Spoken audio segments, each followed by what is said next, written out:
The autumn rain hammered against the corrugated metal roof of the makeshift barracks in rural Montana, where the 3rd Battalion had been stationed for what felt like an eternity. Inside, amid the smell of wet canvas and diesel fuel, Private First Class Danny Martinez sat cross-legged on his bunk, his calloused fingers moving across the keys of a battered upright piano that had somehow found its way to this forgotten corner of the base. He was 23 years old, with dark hair that perpetually fell across his forehead and eyes that held a quiet intensity most people mistook for weakness. Danny had grown up in a cramped apartment in Queens, where the walls were thin enough to hear every argument, every slamming door, every broken promise. The piano had been his escape then, just as it was now. The melody he played was soft, melancholic, something he had composed himself during the endless night watches. It spoke of longing, of home, of his mother's tired smile and his younger sister Maria's laughter. But here, in this place where men measured their worth in push-ups and marksmanship scores, beauty was a liability. "Hey, Mozart," Sergeant Brandon Krebs shouted from across the room, his voice cutting through the music like a chainsaw through silk. "You gonna fight the enemy with a lullaby?" The other men erupted in laughter. Krebs was everything Danny was not. 6'3", 230 pounds of muscle and swagger, with a jaw that looked like it had been carved from granite. He had grown up on a ranch in Wyoming, where weakness meant death and sentiment was for city boys who did not know the difference between a rifle and a rake. Danny's fingers stilled on the keys. He did not look up, did not dignify the mockery with a response. He had learned long ago that silence was sometimes the only weapon against cruelty. "Maybe he thinks he can bore them to death," another voice chimed in. That was Private Jake Morrison, Krebs's shadow, a wiry kid from Alabama who laughed at everything his sergeant said, as if approval could be earned through echo. "The piano," Danny said quietly, his voice barely audible above the rain. "My grandfather brought it back from the war. Korea. He was a machine gunner. He said music kept him sane." Krebs walked over, his boots heavy against the wooden floor. He leaned down, his breath hot and sour. "Your grandfather probably knew how to fight. You play pretty songs while real men do the work." Danny's jaw tightened, but he said nothing. He had joined the military to prove something to himself, to escape the suffocating sameness of his old life, to become someone his father might have been proud of, if his father had stuck around long enough to have an opinion. But now, 3 months into his deployment, he was beginning to wonder if he had made a terrible mistake. The door burst open, and Lieutenant Colonel Sarah Hendricks strode in, her uniform crisp despite the weather, her presence commanding immediate silence. She was 42, with gray-streaked hair pulled back in a tight bun and eyes that could see through lies and excuses with equal efficiency. "Listen up," she said, her voice sharp and clear. "Intelligence reports indicate enemy movement 30 miles north.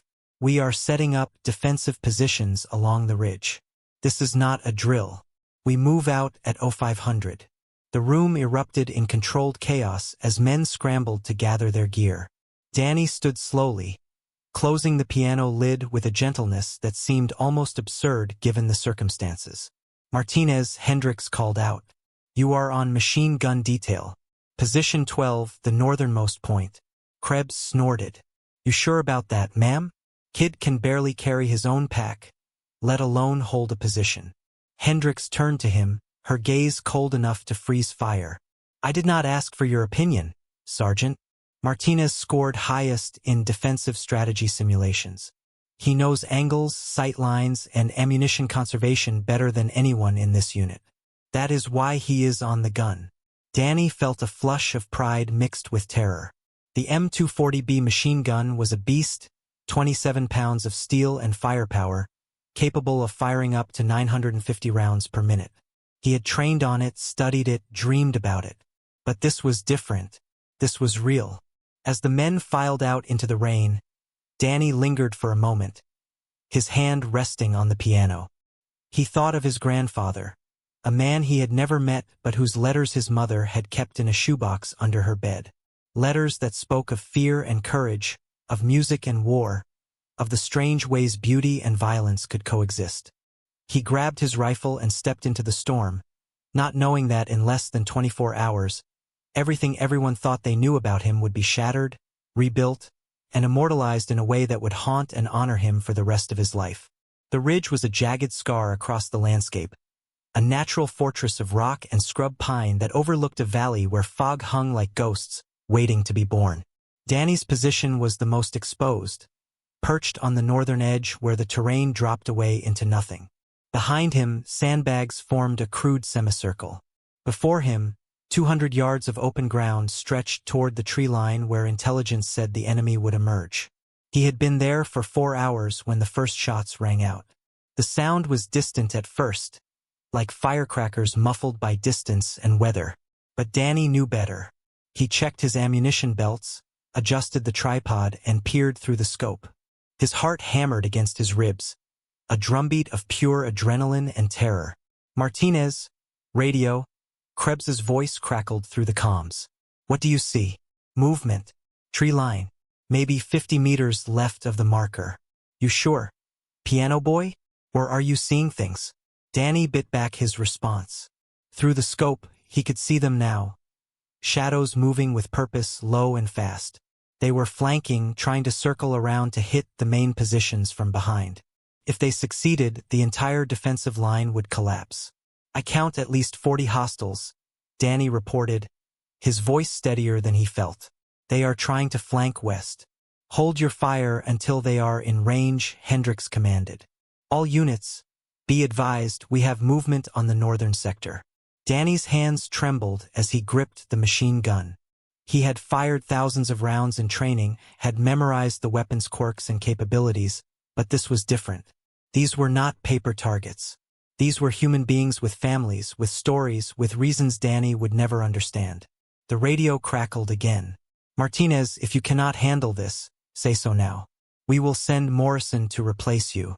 Danny closed his eyes for a brief second, thinking of the piano, of his mother's voice singing him to sleep, of Maria asking him why he had to leave.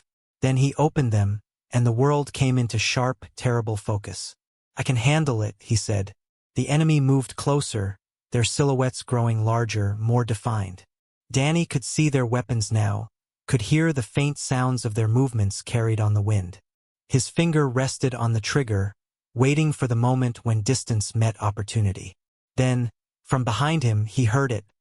Krebs, muttering to Morrison just loud enough for the radio to pick up. $5 says he freezes. Another 5 says he gets us all killed." The words cut deeper than any bullet could. Danny had spent his entire life being underestimated, dismissed, mocked for being soft, for caring about things that did not fit into neat boxes labeled masculine or strong. And now, with lives hanging in the balance, they still did not believe in him. The enemy reached the 200-yard mark. Danny squeezed the trigger. The machine gun roared to life with a violence that shook Danny's entire body. The recoil thundered through his shoulders, his teeth rattled, and the muzzle flash painted the fog orange and gold. Brass casings ejected in a glittering arc, raining down around him like deadly confetti. His first burst caught the leading edge of the enemy advance. 3 men dropped instantly. The rest scattered, diving for cover behind rocks and fallen logs, their organized assault dissolving into chaos. Danny did not think. He operated on pure instinct and training, his mind calculating angles and trajectories faster than conscious thought could follow. He swept the gun left, anticipating their movement, and fired again. The tracers cut through the fog like angry hornets, finding targets with devastating precision. "Target suppressed, northern sector," he reported, his voice mechanically calm even as his heart threatened to explode from his chest. The radio exploded with chatter. Hendricks barking orders, other positions reporting contact, Krebs yelling something Danny could not process. But he stayed focused, his world narrowed to the scope, the trigger, and the mathematics of survival. The enemy regrouped faster than expected. They had underestimated the defensive position, but they were professionals. Danny watched them split into 3 groups, executing a coordinated assault that would overwhelm his position through sheer numbers and firepower. "They are flanking both sides," Danny transmitted. "I count at least 70 now. Maybe more in reserve." "Martinez, fall back," Hendricks ordered. That position is not defensible against those numbers. But Danny could see what she could not. If he abandoned this position, the enemy would pour through the gap like water through a broken dam. They would hit the main line from behind, and everyone, Krebs, Morrison, Hendricks, all of them would die. Negative, he said quietly. If I leave, they break through. I can hold them. There was a long pause on the radio. Then Hendricks. How long? Long enough. He changed the barrel, his hands moving with practiced efficiency even as bullets chewed into the sandbags around him. Dust and debris filled the air. A round whistled past his ear so close he felt the heat of its passage. But his hands did not shake. Not anymore. The enemy charged. Danny opened fire, the gun singing its terrible song, and men fell like wheat before a scythe. He moved the weapon in controlled bursts, never wasting ammunition, never firing wild. Each squeeze of the trigger was deliberate, purposeful, almost musical in its rhythm.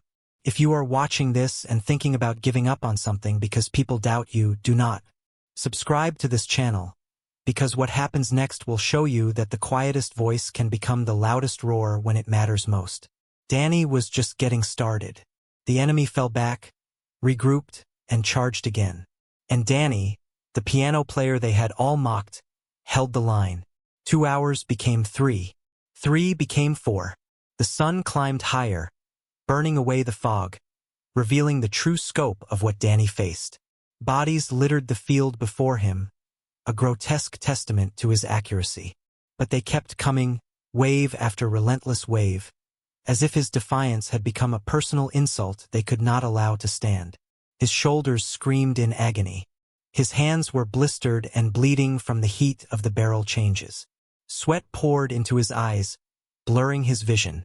The ammunition belts were running low, each remaining round a precious currency he spent with ruthless efficiency. Martinez, status, Hendricks called over the radio. Still here? Danny rasped, his voice raw from shouting firing warnings and breathing cordite smoke. Ammunition at 30%. They are trying to flank through the ravine on my left. Reinforcements are 20 minutes out. Can you hold? Danny looked at the ravine. A dozen enemy fighters were using the dead ground to advance unseen by the other positions. If they reached the ridge, they would roll up the entire defensive line. He swiveled the gun, aimed down into the narrow channel, and fired. The enclosed space turned the machine gun's report into thunder. The enemy in the ravine never stood a chance. Yes, ma'am, he said. I can hold. But the gun was overheating despite the barrel changes. Smoke rose from the receiver, and Danny could smell metal on the verge of failure. He had pushed the weapon beyond its design limits, beyond what any manual said was possible.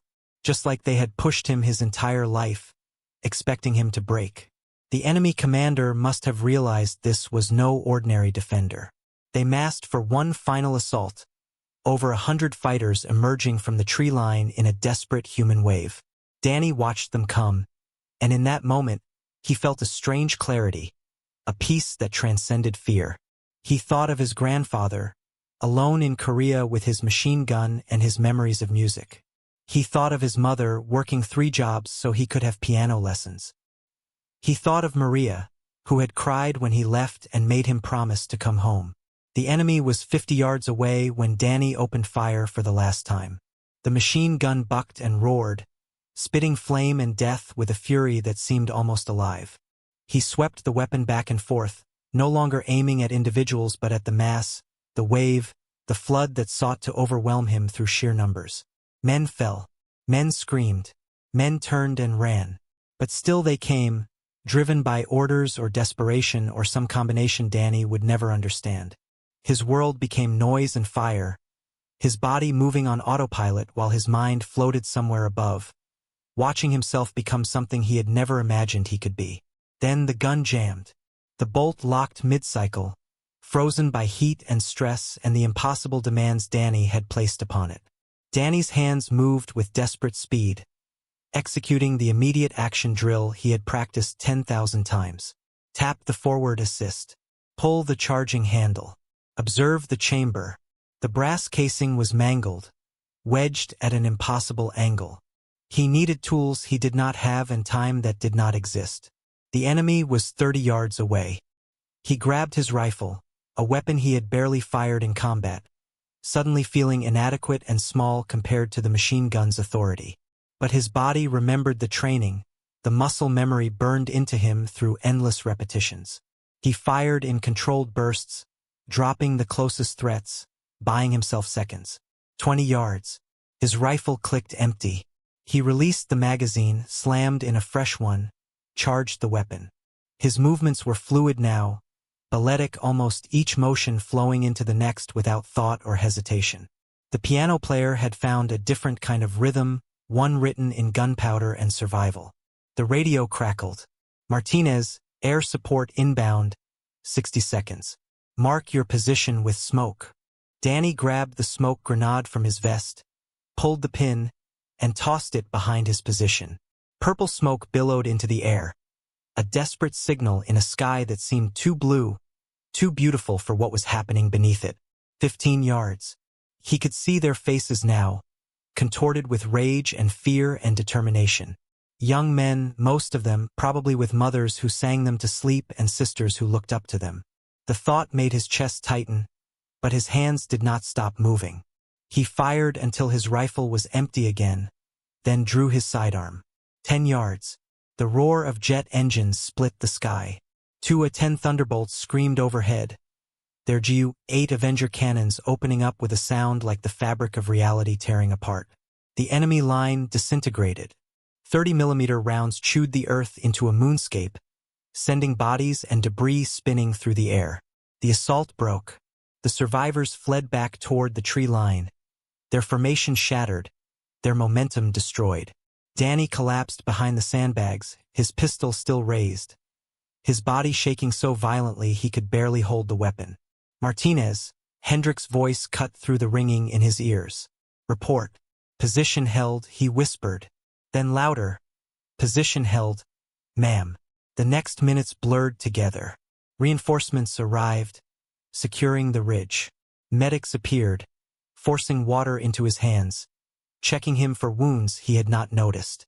Krebs stood at the edge of Danny's position, staring at the field of bodies, his face pale and unreadable.